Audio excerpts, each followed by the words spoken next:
Eu sou extraordinário.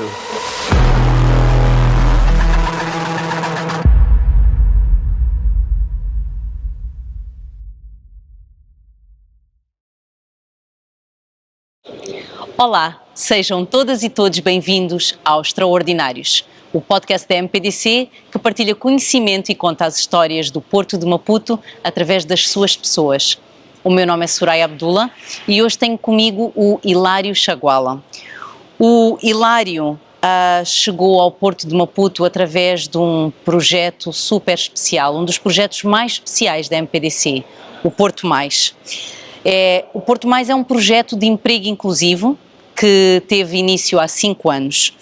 A história do Hilário é muito particular, porque para além de pertencer ao Porto Mais, a história do Hilário vem-nos ensinar que a energia positiva, um espírito de força de vontade, podem fazer ultrapassar todo e qualquer obstáculo. Bem-vindo aos Extraordinários, Hilário. Muito obrigado. Hilário, eu não podia ter-te aqui sem passar pela tua história toda.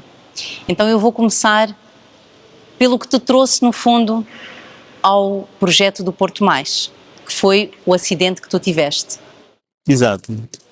Fala-me um pouco sobre o que aconteceu. Ai, Soraya. Bom, eu vou contar a minha história. Foi um dia como um dia como este, não é? Em que eu estava numa jornada de trabalho e eu vinha da Matola.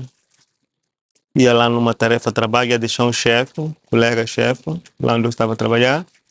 E na minha vinda, pelo caminho, bem depois da portagem, um carro vem e faz a ultrapassagem. Ao fazer a ultrapassagem, bate no espelho da viatura da qual eu estava a conduzir. Daí parei a viatura, estava com os 2 colegas e a viatura que havia batido, que havia sinistrado nesse caso, né, parou mais adiante. E eu questionei aos meus colegas o que eu podia fazer. Se poderia seguir, não é? Seguir a marcha ou Ir atrás do carro. ir atrás do carro. Então, um dos colegas disse segue, porque eles depois, após o embate, não é? Eles pararam. Mas quando nós descemos das viaturas, eles ficaram assustados. Éramos 3, éramos todos fortes. E eles entraram na viatura e puseram-se em fuga. Daí que entramos na viatura, eu questionei, seguirmos? Um disse sim, outro disse não. Mas um dado engraçado aconteceu naquele momento. Em nenhum momento eu dei atenção à minha própria resposta. Segui-me pelo instinto dos outros. Isso na zona do Matadouro. Conhece o Matadouro? Antes daquela rotunda da UA. Chegados ali, a velocidade que nós vínhamos, era impossível fazer a ultrapassagem. Já estávamos à beira da rotunda. E descontrolei com a viatura, senti o carro a roçar a berma do passeio e não vi mais nada, só ouvi um apagão. Dali, minutos depois, suponho eu, porque eu estava desmaiado, para mim foram minutos, mas há quem diz que ficamos muito tempo ali, a procura do socorro. Foram buscar o socorro, tiveram que primeiro virar o carro, que estava de rodas viradas, posicionaram o carro. Foi no momento que eu despertei. E ao despertar, tiraram-me do carro, comecei a gritar e tal. Tentei abrir a porta do carro, vi que o braço já não estava lá.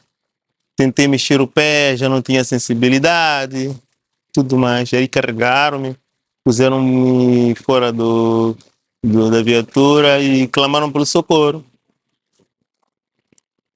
Recordo-me que já no hospital eu ia entrar no banco de socorro a gritar, a clamar pelo socorro. Meus pais ainda trabalhavam lá antes de reforma. Comecei a gritar, eu sou filho trabalhador! Filho trabalhador, não me deixa morrer, não me deixa morrer! Ali Tiveste quanto tempo no hospital, Hilário? Eu fiquei aproximadamente um ano Um ano. de baixa. Um ano, sim. Na mesma posição. Porque perdi mobilidade completamente, né? E após isso, fiquei na reanimação, no estado vegetativo. No dia que eu despertei, eu pensava que estava num estrangeiro.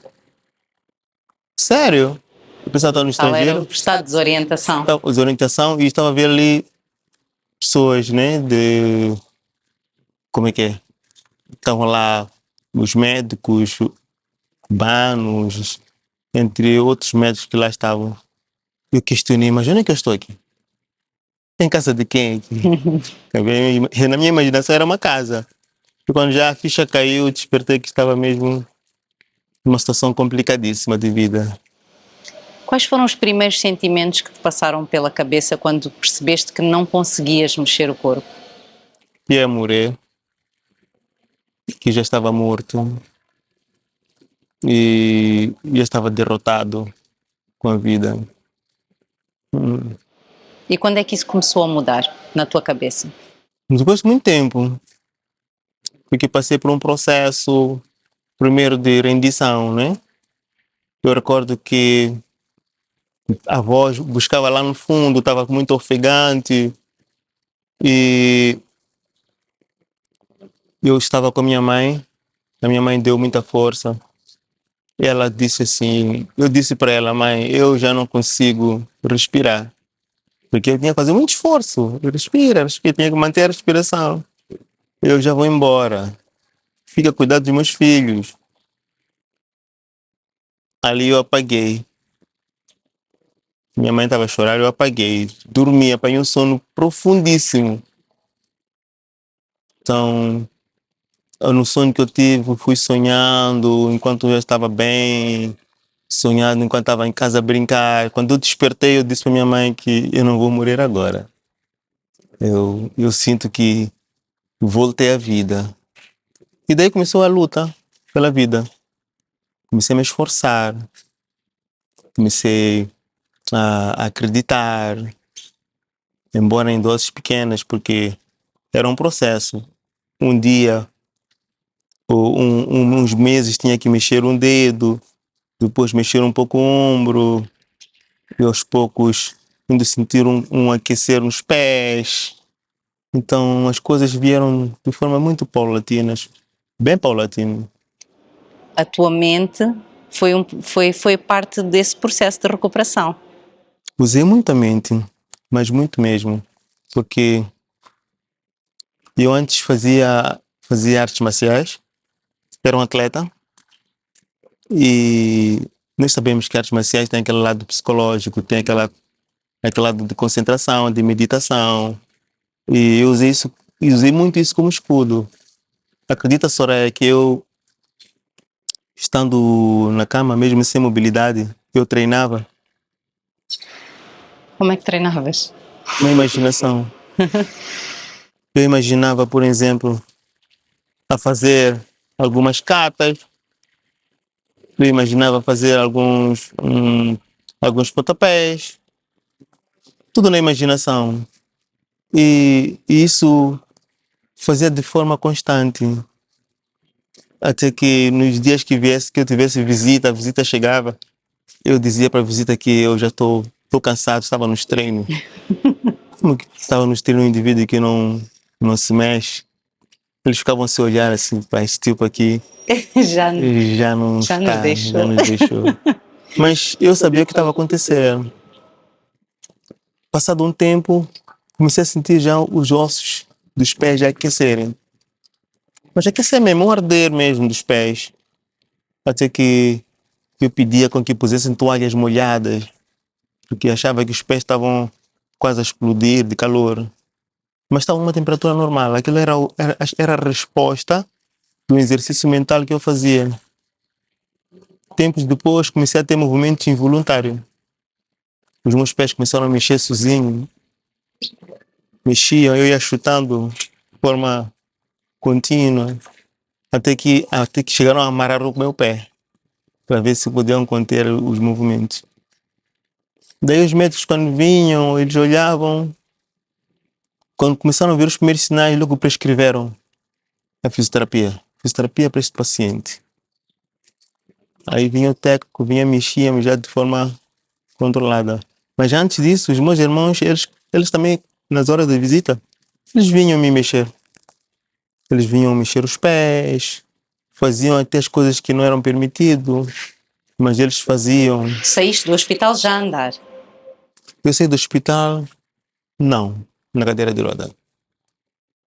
Eu saí na cadeira de roda, mas já tinha sensibilidade. Ok. Lá no fundo tinha sensibilidade. Não tinha equilíbrio. Tive que aprender tudo de zero, aprender a sentar, depois ficar de pé, tal como uma criança, depois dar os primeiros passos. Então, não E pronto, e nessa altura não imaginavas que poderias voltar a trabalhar? muito longe. Olha, Soraya, geralmente quando nós estamos numa situação crítica de saúde, nós não nos importamos com tanta coisa. Queremos pequenos ganhos, pequenas coisinhas, como por exemplo, pegar esse copo, abrir o botão, ficar de pé. É o que nós queremos. Porque quando estamos com saúde, essas coisas a gente não dá valor. Sonhamos muito alto, ter um emprego, construir uma casa de sonho, andar de um bom carro, construir uma família. Então, o pensamento do emprego estava muito longe. Nem fazia parte do meu projeto de vida. Porque o que eu queria era saúde apenas, pequenas coisinhas. É. E quando começaste, pouco e pouco, a ter essas conquistas, e começaste eventualmente à procura de emprego, foi um processo fácil? Não, não, nunca é fácil. Porque é uma coisa que acontece nas nossas vidas, e que aconteceu na minha também. Eu, antes do acidente, era uma pessoa com uma certa característica. E depois do acidente, ganhei uma outra característica. Então, antes do acidente, era mais novo, tinha energia, onde tu fosse, mesmo que não tivesse conhecimento profundo da matéria, as pessoas empregavam, iam ensinando. Agora, depois do acidente, com as limitações que eu fui ganhando, as portas ficaram fechadas, até posso dizer que ficaram escancaradas. Durante quanto tempo? Quanto tempo é que tu bateste estas portas todas e as encontraste fechadas? Eu bati as portas durante uns 3 anos. Uns 3 anos. Eu me recordo que fui uma vez numa das universidades e ia deixar o currículo. O currículo foi recebido, chegou o dia da entrevista, a pessoa que ia direcionar a entrevista disse, tu tens problema no pé? Sim, tenho problema no pé. Ok, tudo bem. Acho que a entrevista só foi isso, porque não mais me chamaram.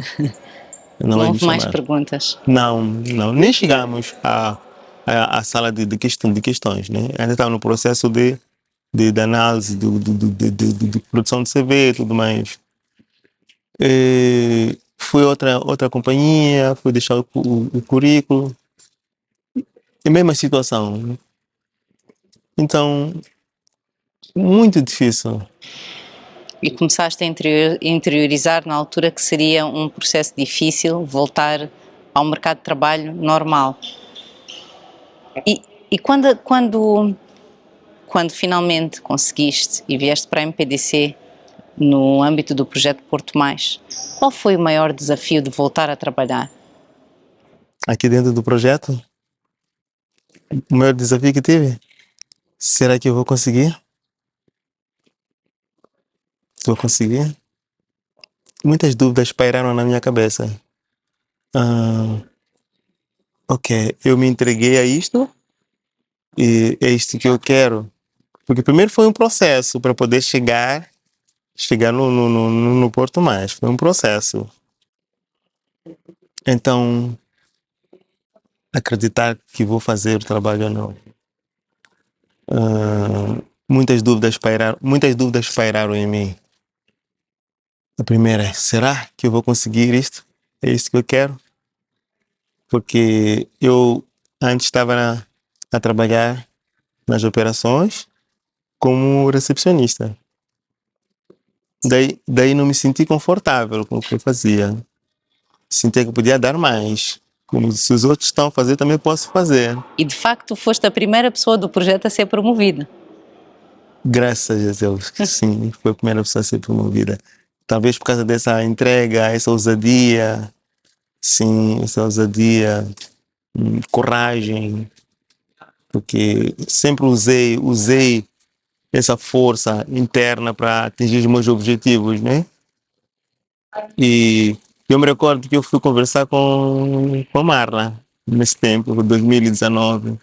Eu conversei com a Marla, disse, olha, eu faço trabalho de recepção e no tempo de trabalho, nas 8 horas de trabalho que eu tenho, em 2 horas e meia eu faço tudo que tem que se fazer como recepcionista. E o resto do tempo que sobra, fico sem fazer nenhum.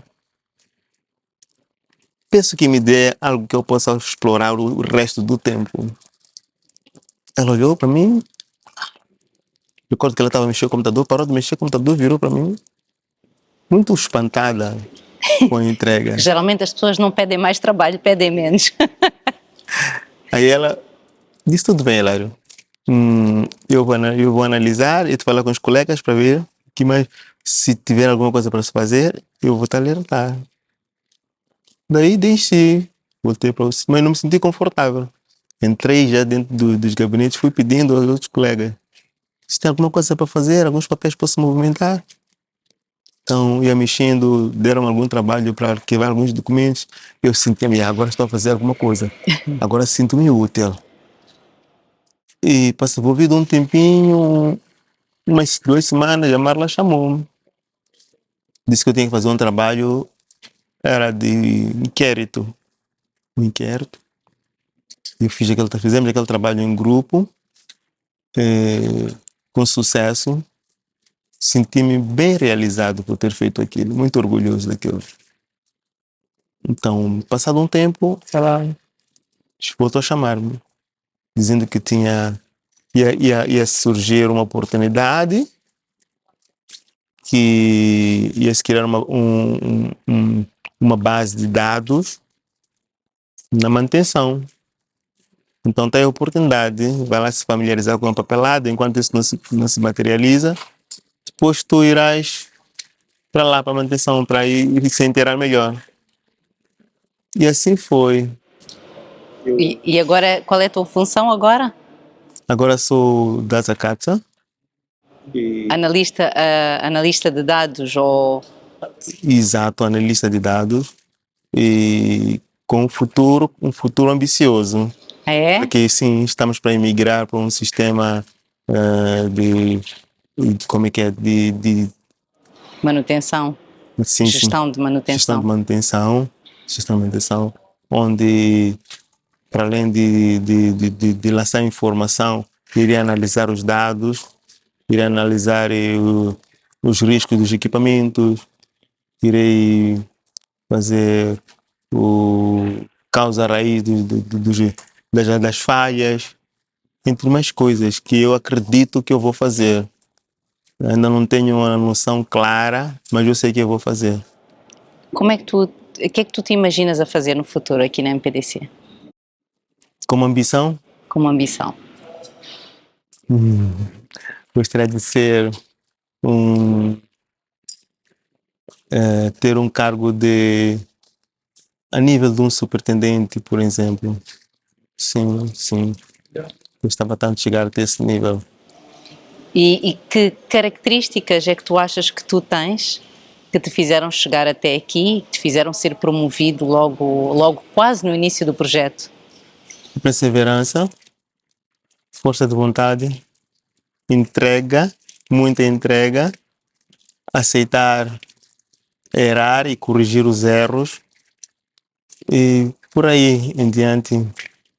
Com essas ferramentas foi muito fácil eu chegar onde eu cheguei. E vou usar as mesmas ferramentas para poder ir mais além. Porque experimentei e deu certo. Então dá para continuar. Bom. Quem é o Hilário antes da MPDC e depois da MPDC? É um Hilário diferente, acredito. Bom, Hilário antes da NPDC, posso dizer que era um nada. Porque todos nós sabemos que é do nada que surgiu algo. E Hilário depois da MPDC, aliás, Hilário antes do MPDC, Hilário já no MPDC, não é?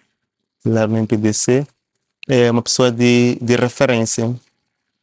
Quem olha para mim, que me conheceu antes, diz: uau, ele conseguiu superar. Ele deu 360 graus e superou. Quem olha-me hoje, que não conheceu antes, até eles pensam de que a minha natureza é esta, se eu não for a contar a minha história.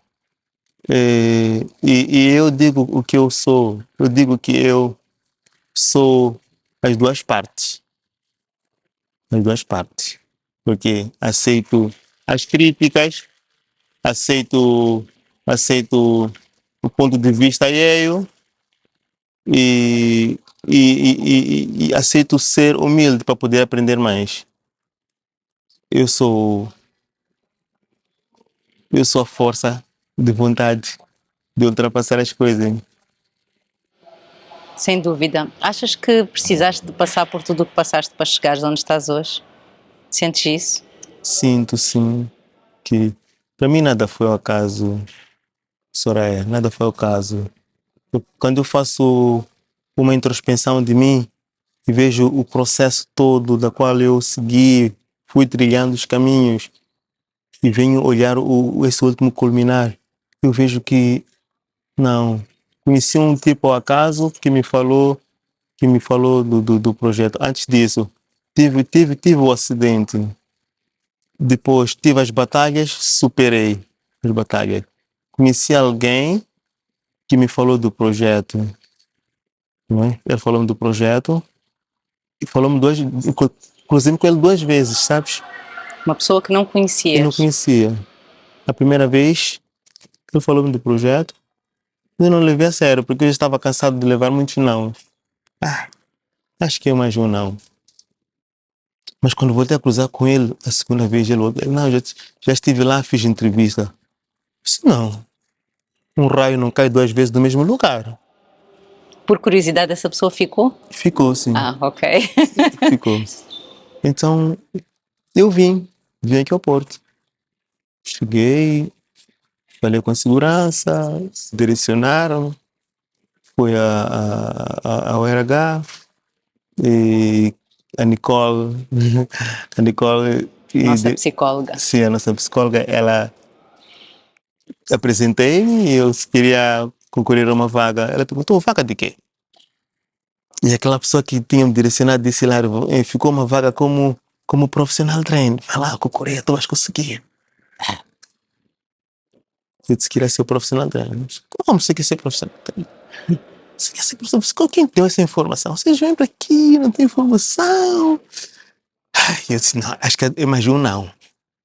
Mas eu disse, não. Desta vez é um sim. Internamente, eu não saio daqui sem uma resposta.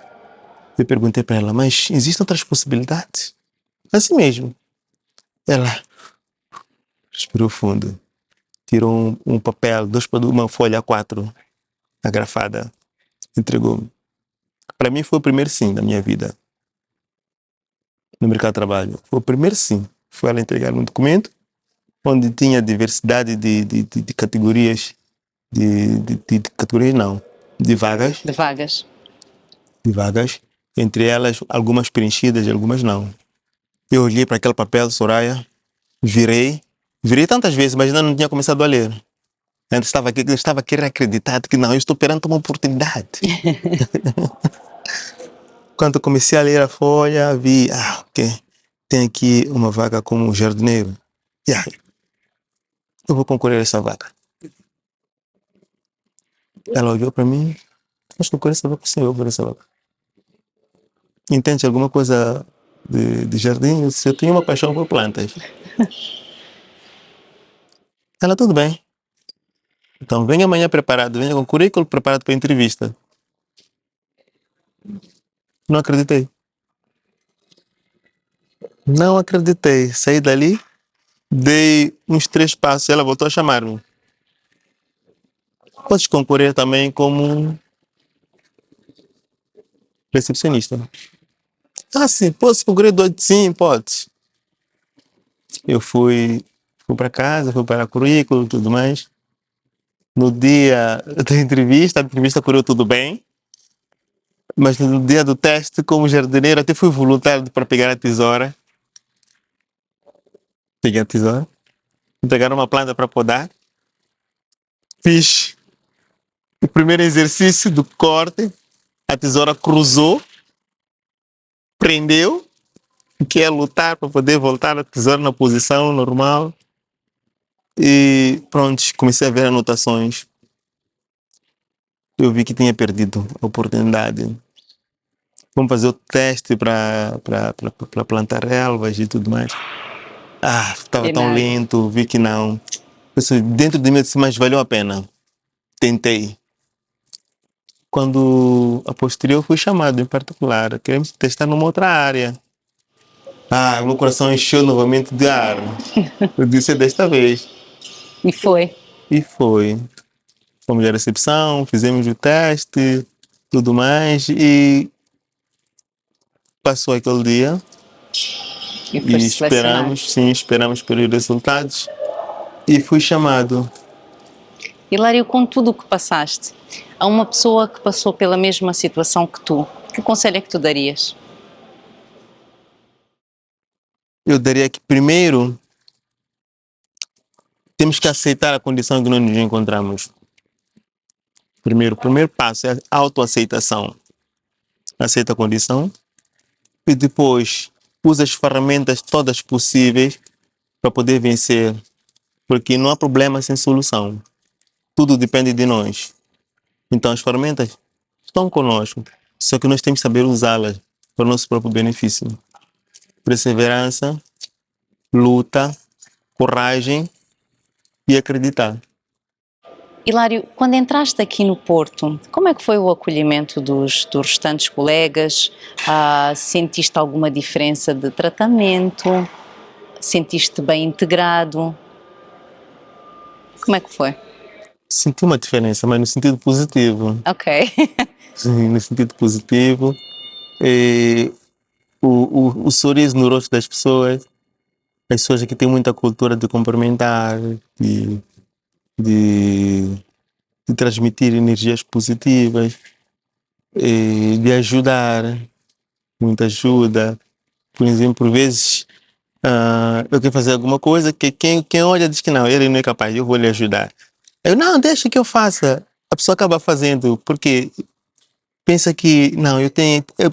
Como se fosse um jeito de retribuição por alguma coisa. Deixa ajudá-lo, porque ele precisa de ajuda. E por vezes é uma luta que eu tenho por dentro e eu quero fazer.